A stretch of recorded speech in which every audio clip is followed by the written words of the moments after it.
Hi, I'm Bryn with Mama's Apothecary, and I'm here to show you how to shorten the duration of your brew time while making kombucha. Right now I've got a pot of boiling water on the stove, and I've just put 1 quart of water in instead of your entire 3 quarts or gallon or whatever you happen to be brewing. If you just do the quart of water, once it starts boiling, we're going to add the sugar. And we're going to stir it around and just let that boil for 5 minutes.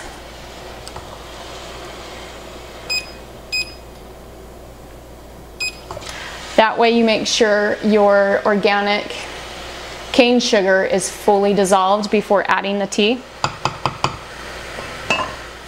So my water has been boiling with the sugar for about 5 minutes. The sugar is 100% dissolved. Now we're going to turn off the heat and add our tea.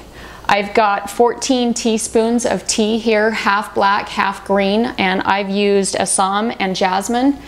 And we're going to add that. We're going to give it a stir and cover. I'm going to pull it off the heat and let this steep for a good hour, hour and a half. What cuts down the brewing cycle of this batch is I've only got a quart of water in here. I brew 4.5 quarts of tea for this batch of kombucha.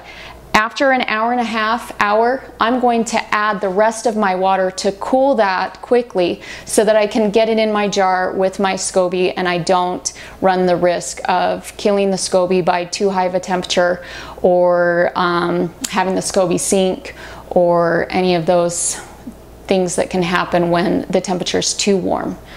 So we're going to go ahead and let that steep now a good hour, hour and a half, and we'll come back after that. So while your tea is steeping, you can go ahead and harvest your last week's batch of kombucha. First, you're going to want to take out your SCOBY and put it in a glass jar. You don't want to use a metal or plastic jar or bowl just because the SCOBY can leach out things from the vessel. Then once you've got your SCOBY out, you're going to take 2 cups of reserve kombucha brew, and that's going to go towards your next batch. I like to strain the kombucha twice just because my biggest strainer is a wider weave. So I do the wider weave first, and then what goes straight into the jars, it's a tighter weave. That way I'm getting the bulk of the chunks out. A little bit will always go through, and that's okay, but I just don't like the big chunks.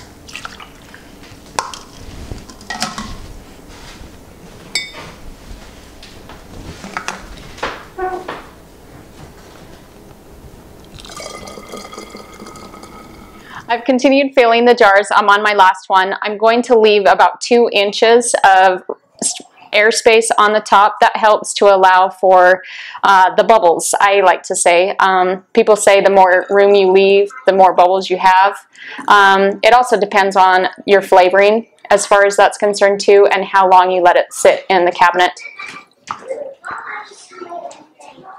I've filled my jars. I've just rinsed off my jar, and this is an area that you'll hear different things. Some people rinse it every time, some people leave it and don't rinse it, and then some people actually clean it with vinegar every time to try and cut down on the risk of mold. I tend to find a good rinse does well. Every once in a while, every couple months, I'll go ahead and do a vinegar wash, but I think the rinse does pretty well. Anyway, we're going to go ahead and I'm going to add 1 more quart of fresh cold water to my steeped tea.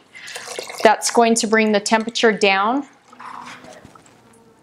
and it's not the 4.5 quarts to strain, it's just 2 quarts that I'm going to strain. So I've got my 2 quarts of water. I'm going to go ahead and strain it now, trying to get the majority of the tea in the jar.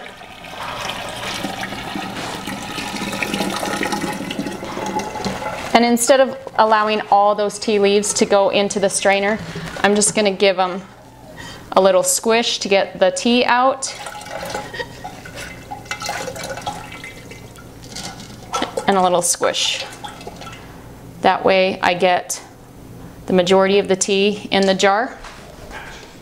Remember, I've got 2 quarts of water that have been steeped in the tea already in the jar. I'm adding my last quart of water to bring the total to 4.5 quarts. It is now perfectly room temperature, and this has taken us about 2 hours, give or take 2.5 hours. I'm now going to add the SCOBY into the tea, as again, it is room temperature water.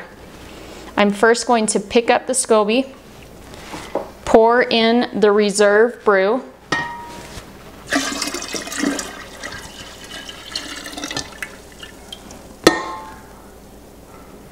and then I'm going to float my SCOBYs on top.